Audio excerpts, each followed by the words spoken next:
সবাইকে ক্রিয়েটিভ এডুকেশনের পক্ষ থেকে ধন্যবাদ। এটি একটি দ্বিতীয় পর্যায়ক্রমিক মূল্যায়ন পরীক্ষা 2025 সালের প্রাথমিক বিদ্যালয়ের কোশ্চেন। শ্রেণী চতুর্থ, বিষয় বাংলা, সময় 1 ঘন্টা, পূর্ণমান 30। এখানে নাম লিখতে হবে, এখানে রোল নাম্বার লিখতে হবে। এই কোশ্চেনটি এবছরের চতুর্থ শ্রেণীর প্রাইমারি স্কুলের কোশ্চেন। আমি সম্পূর্ণ কোশ্চেনটা তোমাদেরকে সলভ করে দেখাচ্ছি। এক দাগের কোশ্চেনে বলছে কবির নাম সহ দূরের পাল্লা কবিতাটি 8 লাইন লেখো। এর জন্য আছে 4 নাম্বার। দু দাগের মধ্যে বলছে শূন্যস্থান পূরণ করো, 5খানা আছে, প্রতিটা 1 নাম্বার করে, 5 নাম্বার। ক দাগে কি বলছে স্কট ড্যাশ সালে জন্মগ্রহণ করেন। স্কট 1868 সালে জন্মগ্রহণ করেন। খ দাগে বলছে পাতার ফাঁক দিয়ে বাতাস ড্যাশ করে। পাতার ফাঁক দিয়ে বাতাস শোষো করে। গদাক বলছে শম্ভুর দাদুর ঘর ড্যাশ ধারে। শম্ভুর দাদুর ঘর বনের ধারে। ঘদাগে বলছে আমি সাগর পাড়ি দেব। আমি ড্যাশ, আমি হচ্ছি সওদাগর।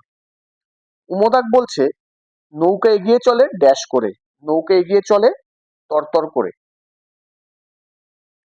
নেক্সট পরের দেখো কোশ্চেন।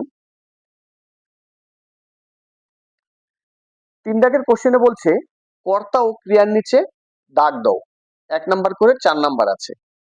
ক দাগে বলছে মাঝিরা একে একে মাটির থালায় ভাত বেড়ে খেয়ে নেয়। এখানে মাঝিরা হচ্ছে কর্তা আর ক্রিয়া হচ্ছে খেয়ে নেয়া। খ দাগে বলছে আমি হনন করে পা চালালাম। এখানে আমি হচ্ছি কর্তা আর পা চালালাম হচ্ছে ক্রিয়া। গ দাগে বলছে বাকারা লুকিয়ে আছে। এখানে বাকারা হচ্ছে কর্তা আর লুকিয়ে আছে এটা হচ্ছে ক্রিয়া। গ দাগ বলছে আমার বন্ধু আমাকে বই দিল। এই আমার বন্ধু, এই আমার হচ্ছে কর্তা আর বই দিলটা হচ্ছে ক্রিয়া। 4 দাগে বলছে সন্ধি বিচ্ছেদ করো। পু যোগ ইত্র হবে পুত্র। খদাগ যথাযোগ উপযুক্ত, এটা হবে যথোপযুক্ত। গদাগ নৌ যোগ ইক হবে নাবিক। ঘদাক রাজা যোগ ঋষি হবে রাজশ্রী। নেক্সট কোশ্চেন দেখো, লিঙ্গান্তর করো মানে লিঙ্গ পরিবর্তন করো। কি বলছে কদাগে প্রতিবেশী, লিঙ্গ পরিবর্তন করলে হবে প্রতিবেশিনী। খদাগ বলছে বৃদ্ধা, লিঙ্গ পরিবর্তন করলে হবে বৃদ্ধ। গদাগে বলছে দিদিমা হবে দাদু। ঘদাগে হচ্ছে পিসিমা হবে পিসে মশাই। 5 দাগের কোশ্চেনে বলছে নিচে প্রশ্নগুলির উত্তর দাও। 1 গুণ 10, 10 নাম্বার আছে, এখানে 10খানা কোশ্চেন আছে।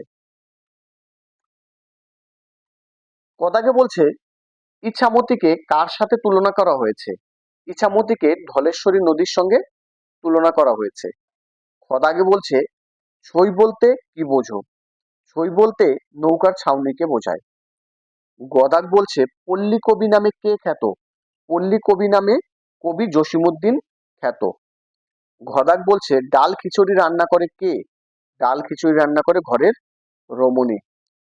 উমদাগে বলছে বর্ষার অ্যাডভেঞ্চার গল্পটি কার লেখা। বর্ষার অ্যাডভেঞ্চার গল্পটি মনীন্দ্র গুপ্তের লেখা।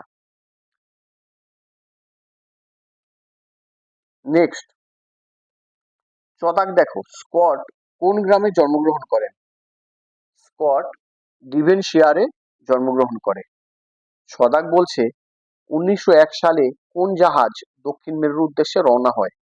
ডিসকভারি জাহাজ দক্ষিণ মেরুর উদ্দেশ্যে রওনা হয়। ঝদাক বলছে আমি সাগর পাড়ি দেব কবিতায় কোন কোন জলজ প্রাণীর উল্লেখ আছে। আমি সাগর পাড়ি দেব কবিতায় হাঙর, কুমির ও তিমির উল্লেখ আছে। জদাক বলছে ছন্দের জাদুকর নামে কে পরিচিত। ছন্দের জাদুকর নামে কবি সত্যেন্দ্রনাথ দত্ত পরিচিত। ইমদাক বলছে সারা রাত বনের মধ্যে কেমন শব্দ হয়। সারা রাত বনের মধ্যে ফোঁস ও মটমট শব্দ হয়। এই ছিল 10খানা কোশ্চেন। নেক্সট 7 দাগে বলেছে রচনা লেখো। এখানে রচনার নামটা লেখা নেই, একটি বিষয়ের উপর রচনা লিখতে হবে, তোমাদের বর্ষাকাল বা তোমাদের প্রিয় উৎসব। এর মধ্যে 3 নাম্বার আছে, 2, 4, 5 লাইন দিয়ে একটি রচনা লিখবে। আজকের কোশ্চেনটা এই পর্যন্তই ছিল, ক্লাস 4 এর বাংলা কোশ্চেন। এটি যারা পরীক্ষা দিয়েছো তারা অ্যান্সার গুলো মিলিয়ে দেখতে পারো, বা পরবর্তীতে যারা পরীক্ষা দেবে তারা এই কোশ্চেন গুলো দেখে তোমাদের অনেকটা কনসেপ্ট হবে। আর আমি আমাদের চ্যানেলে এরকম বেশ পরীক্ষার কোশ্চেন গুলো দেব। তোমাদের যদি ভালো লাগে তোমাদের পরিচিতি সবার মধ্যে চ্যানেলটিকে শেয়ার করবে এবং আমাদের সঙ্গে থাকবে। বাই সবাইকে।